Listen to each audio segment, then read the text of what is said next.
నమస్తే అండి. నిన్న కాకినాడలో పవన్ కళ్యాణ్ గారి పర్యటన సంచలనంగా మారింది.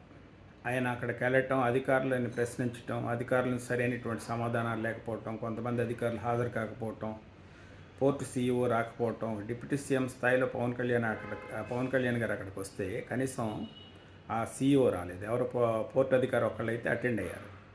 పోలీసులు ఎస్పీ గారు లేకపోవటం, ఇవన్నీ కూడా ఏంటంటే ద్వారంపూడి చంద్రశేఖర్ రెడ్డి అనే అతను తన యొక్క అవినీతి కార్యకలాపాలు జరుపుతున్నాడు అని గత 5 సంవత్సరాల్లో, అంటే అతను పెద్ద ఎత్తున బినామీ ట్రాన్సాక్షన్ చేస్తాడు, పెద్ద ఎత్తున అక్రమ వ్యాపారాలు చేస్తాడు అనేటువంటి ఆరోపణలు ఆయన పైన ఉన్నాయి.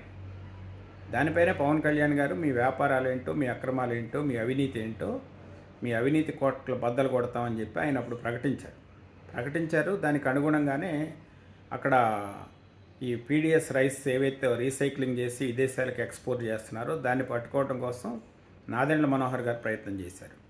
అలాగే వీటికి సంబంధించిన కార్పొరేషన్ చైర్మన్గా కూడా పవన్ కళ్యాణ్ గారు తోట సుధీర్ గారిని నియమించారు. తర్వాత పవన్ కళ్యాణ్ గారు దానిపైన దృష్టి పెట్టారు. అంటే పవన్ కళ్యాణ్ గారు ఒక మాట చెప్తే ఆ మాటకు అనుగుణంగా ఖచ్చితంగా చర్యలు ఉంటాయనటానికి ఇది ఒక ఉదాహరణ.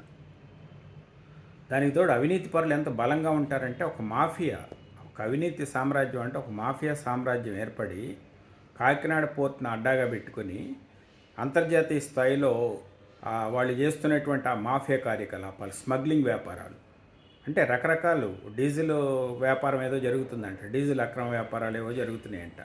ఇలాంటివన్నీ కూడా పెద్ద ఎత్తున అవినీతికి పాల్పడి అవినీతి పరులంతా ఒక చోట చేరి 16 కంపెనీలు కార్టెల్గా ఏర్పడి వాళ్ళు చేస్తున్నటువంటి దందా ఇదంతా కూడా. అంటే ఈ పోర్ట్ వెళ్ళేటప్పటికి అదర్ సైడ్ కూడా అక్కడ ఉన్నటువంటి వేర్ హౌస్లు అవి వీళ్ళే నిర్మించుకొని, ద్వారంపూడి చంద్రశేఖర్ రెడ్డి ఆ విదేశాల్లో ఈ రైస్ ఎక్కడికైతే చేరుకుంటుందో అక్కడ గోడౌన్లు నిర్మించుకొని ఈ రైస్ ఎక్కడి నుంచి వెళ్తుంది అక్కడ దింపుతారు ఆ రైస్ని. అక్కడి నుంచి అక్కడ ఆ దేశంలో ఆ రైస్ అమ్మటం 47 రూపాయలకు అమ్ముతారంట దాన్ని. అంటే ఇక్కడ ప్రభుత్వం ఫ్రీగా పేద ప్రజల కోసం ఇచ్చినటువంటి బియ్యాన్ని రీసైక్లింగ్ చేసి 47 రూపాయలకు అక్కడ అమ్ముకుంటున్నారంటే ప్రభుత్వానికి అయ్యే ఖర్చు దగ్గర దగ్గర 70 రూపాయలు అవుతుంది ఇక్కడ దీనికి. అంటే ఇంత పెద్ద ఎత్తున ప్రభుత్వ ధనం దుర్వినియోగం అవుతూ ఉంటే దీన్ని అసలు పట్టించుకునే వాళ్ళు లేడు. సంవత్సరాల తరబడి ఈ దందా జరుగుతూనే ఉంది.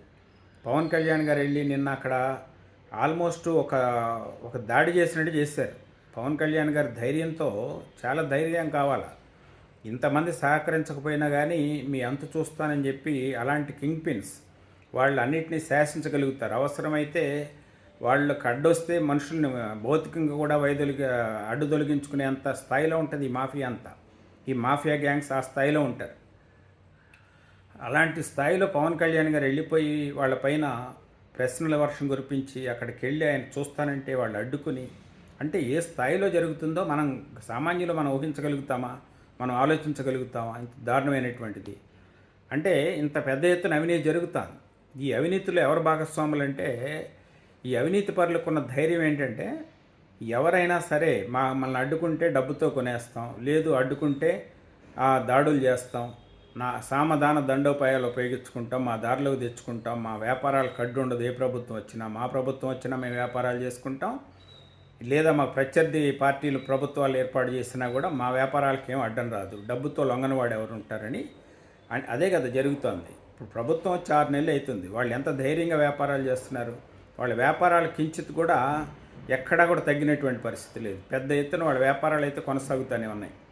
దీన్నే పవన్ కళ్యాణ్ గారు అండి, ఇంత పెద్ద ఎత్తున దందాలు జరుగుతూ ఉంటే, అవినీతి జరుగుతూ ఉంటే చూస్తూ కూర్చోవడానికి మనం ప్రభుత్వంలో ఉండి, ఎమ్మెల్యేలుగా ఉండి, ఉప ముఖ్యమంత్రిగా ఉండి, సివిల్ సప్లైస్ మినిస్టర్గా ఉండి, సివిల్ సప్లైస్ కార్పొరేషన్ చైర్మన్లు ఉండి, ఇంతమంది ఈ పీడిఎస్ రైస్ ఈ రకంగా వెళ్ళిపోతుంటే దాన్ని పట్టుకోలేకపోతే, దాన్ని నియంత్రించలేకపోతే మనం ఉండే ఉపయోగం ఏంటనేది ఆయన ఆవేదన. దానిపైన ముఖ్యమంత్రి గారితో కూడా మాట్లాడారు. దానికి సిబిఐ విచారణ, సిబిసిఐడి విచారణ, బాధ్యుల్ని అరెస్ట్ చేసేటువంటి కార్యక్రమాలు ఖచ్చితంగా జరగాలని చెప్పి పవన్ కళ్యాణ్ గారు గట్టి పట్టుదలతో ఈ కార్యక్రమాన్ని, దీనికి అందుకోసమే అంబటి రాంబాబు గారు కూడా పవన్ కళ్యాణ్ గారికి సహకరించిన అధికారులపై చర్యలు తీసుకోవాలని చెప్పి ఆయన ట్వీట్ చేశాడు. అంటే అంతా అవినీతిమయం అయిపోయింది, దందాలు అయిపోయినాయి అన్నీ కూడా ఎక్కడికక్కడ. ఈ డబ్బు సంపాదించడం అక్రమంగా, రాజకీయ అధికారాన్ని ఆ డబ్బుతో కాపాడుకోవటం, తద్వారా వాళ్లే రాజకీయ నాయకులు, వాళ్లే పెత్తందారులు, వాళ్లే మాఫియా డాన్లు, వాళ్లే కింగ్ పిన్లు, వాళ్లే చేసేటువంటి అన్నీ కూడా ప్రజలకు ఎలక్షన్లు వచ్చినప్పుడు ఏదో ముష్టి పడేస్తూ ఉంటారు. వాళ్ళు వాళ్ళ పనులు వాళ్ళు చక్కబెట్టుకుంటూ ఉంటారు. ఇంత దారుణమైనటువంటి పరిస్థితిని పవన్ కళ్యాణ్ గారు కళ్ళకు కట్టినట్టు చూపినటువంటి వైనం అయితే ఎక్కడో సినిమాల్లో చూస్తాం. కానీ నిజంగా నేను పవన్ కళ్యాణ్ గారు ఆ సినిమాల్లో చూపించే సీన్లన్నీ కూడా నేను ప్రజలకి లైవ్ లైవ్ టెలికాస్ట్ ద్వారా చూపించారు. అందరికి కూడా ఇది జరుగుతున్నది, పవన్ కళ్యాణ్ గారు దాన్ని నియంత్రించిన సంగతి ఎట్లా ఉన్నా ఈ స్థాయిలో జరుగుతుందనే విషయాన్ని అయితే ప్రజలకి చెప్పగలిగారు. అది బాగా ఎస్టాబ్లిష్ చేయగలిగారు. మరి దీన్ని ఏ మేరకు నియంత్రిస్తారో ఏంటో చూడాల్సినటువంటి అవసరం. చూద్దాం ఏం జరుగుతుంది.